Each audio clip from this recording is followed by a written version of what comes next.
দেখেন এখানে অনেকে আসে অনেকে আসে না তো দেখতেছেনি, তারপরেও ইমোশন মনের ভিতরে একটা ক্ষোভ ছিল, এটা বলেছি।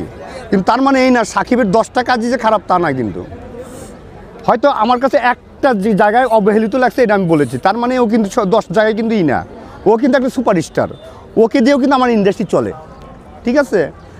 যদি মনে করেন যে আমি একটা কারণে যদি আমি সাকিব খানকে কিছু বলেছি ওটাকে ধরে রাখবেন তা না, সাকিব তারও ভালো কাজও করেছে নাকি, ওগুলো তো বলতে হবে। আমি এক কথাই বলেছি, আমি নীতির বাইরে কোনো কথা বলি না, আমি নীতির বাইরে কথা বলি না। আজকে কিন্তু আপনারা যাই বলেন, সুপারস্টার মান্না ছিল, সুপারস্টার অমুক ছিল, সাকিবও সুপারস্টার, সাকিবের অবহেলার জায়গাটুকু আমি বলেছি। তার মানে এই না সাকিব আমাদের কাছে দূরে, সাকিব আমাদের না, এটা না কিন্তু, এটা না কিন্তু। সাকিব যেটুকু জায়গায় অবহেলা করে ওইটুক জায়গাটাই আমি বলেছি, বাকি জায়গা ঠিক আছে। কেন উনি আসেন না আপনি যে ওই কেনর উত্তরটা কি আমিও চেয়েছিলাম, কিন্তু আমি কিন্তু বলি নেই, আমিও কিন্তু এই কথাই বলেছি আসলেই কেন, আমি কি কেন, আমিও কেনই বলেছি, আপনার যেমন কেন বলেছেন আমিও কেন বলেছি। তার মানে এই না ও সব জায়গায় খারাপ, তার মানে এই না ও সুপারস্টার না, তার মানে এই না ও ভালো কোনো কাজ করে নাই।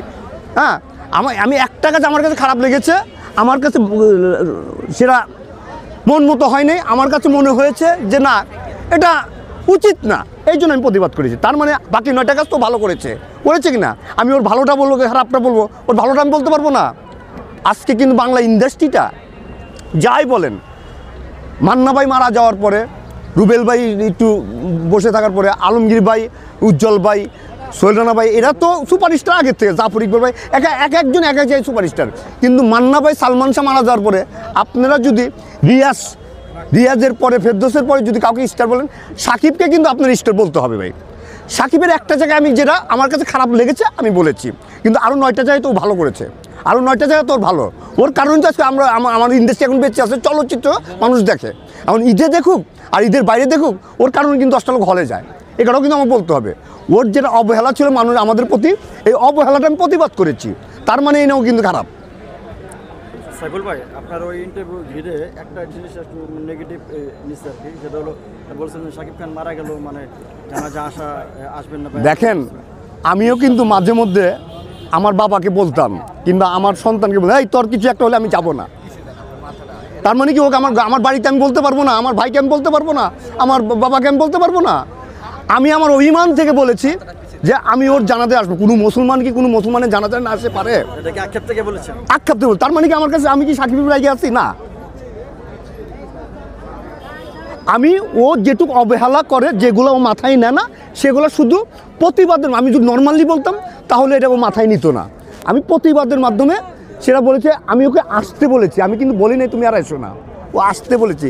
এইটা শুনে হয়তো বলতে পারে যে না সাইফুল ভাই তো আমাকে কখনো এই ধরনের কথা বলে না, সাইফুল ভাই তো কখনো আমাকে নিয়ে চেতে না, সাইফুল ভাই তো আমাকে নিয়ে অনেক যুদ্ধ করেছে, সাইফুল ভাই আমাকে নিয়ে অনেক প্রতিবাদ করেছে, আজকে সাইফুল ভাই এই কথাটা বলবে, এইটাই যখন বিশ্লেষণ করবে, অ্যানালাইজ করবে, তখন কিন্তু সাকিব কিন্তু হয় আমাকে ভুল বুঝবে, নতুবা প্রতিটা অনুষ্ঠানে ও আমাদের সাথে থাকবে, আমাদের সাথে এগুলো ও থাকলে হয় কি আমরা একটা প্রাণ পাই। যেমন আপনারা ওর পাবলিক ওর যদি একটা ইন্টারভিউ নেন আপনারা প্রাণ পান না বলেন, এ তো অস্বীকার নয়। আমার ইন্টারভিউতে প্রাণ পাবেন আপনারা? আমার মতো ফখরুদ্দিনের ইন্টারভিউ নিয়ে আপনারা প্রাণ পাবেন না। ও থাকলে আমাদের সেই অনুষ্ঠানটা প্রাণবন্ত হয় এবং আমরা উৎসব মুখর থাকি। এই কারণে আমার প্রতিবাদ করে, সেটা মৃত্যু দিবসে হোক, সেটা ওই কোনো বিবাহ বিচ্ছেদে হোক, যে সেটা কোনো অনুষ্ঠানে হোক, আমরা সাকিবরে আশা করি। হ্যাঁ,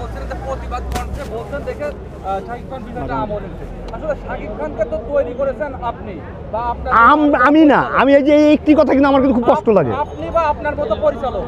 প্রত্যেকটা পরিচালক, একটি পরিচালকের মেধা দিয়ে, একটি পরিচালকের মেধা দিয়ে একটি শিল্পী জন্ম দেওয়া হয়। সেই আমরা কি করি, আমি বলি পরিচালক হলো ইঞ্জিনিয়ার, একটি পরিচালক একটা বিল্ডিংয়ের ইঞ্জিনিয়ার। আমরা কেউ ওই আইগা দেই, ইট আইগা দেই, আমরা কেউ আস্তর আইগা দেই, আমরা কেউ রং আইগা দেই। আমরা ইঞ্জিনিয়ারের একজন সহকারী, একজন পরিচালক বানাইতে পারে একজন শিল্পীকে। যে কারণে কিন্তু আমরা সবাই বলি ফাদার সংগঠন। ওইটাই বলছিলাম যে আপনারাই পরিচালকরাই তাকে সুপারস্টার বানিয়েছেন, কিন্তু সে এখন আমলে নেয় না বা আপনাদের কথাতে মানে কর্ণপাত করে না, এই বিষয়টা আর না সেটা কিন্তু আমি আমি আবারও বলেছি, ওর কিছু কিছু জায়গায় অবহেলা না, ওটা আমি ওকে মনে করে দিচ্ছি, আমি কিন্তু ওকে প্রতিবাদ করিনি ওর সাথে, ও কিন্তু আমার শত্রু না, ও কিন্তু আমার ভাই। আজকে আপনি একটা কথা বলি, এই যে সাকিবকে আমি যা কিছুই বলি, আজকে আপনারা একজন আসেন, কেউ আসুক বাইরে থেকে, আমি কিন্তু আগে যাব, সাকিব কিন্তু আমার জন্য আগে যাবে। আমার ওর অবহেলার জায়গাটা আমি এটা ক্লিয়ার করেছি, এতে এখন কেউ যদি আমাকে ভুল বোঝেন আমার কিচ্ছু করার নাই, কেউ যদি আমাকে মাইরে ফেলান আমার কিচ্ছু করার নাই, কেউ যদি আমার রাস্তায় গিয়ে আমাকে বাইরে যায় তুই সাকিব এই কথা বলছিস কেন, তাও আমার কিচ্ছু করার নাই। আমি ওর যে কিছু অবহেলার মানে যেটা ইন্ডাস্ট্রিতে ও অবহেলার যে জায়গাগুলো আমি ওকে পরিষ্কার করে দিয়েছি, তার মানে ও আমাকে শত্রু না, ও আমার, আমি ওর, ওর জনগণের, আমরাও জনগণের। ঠিক আছে।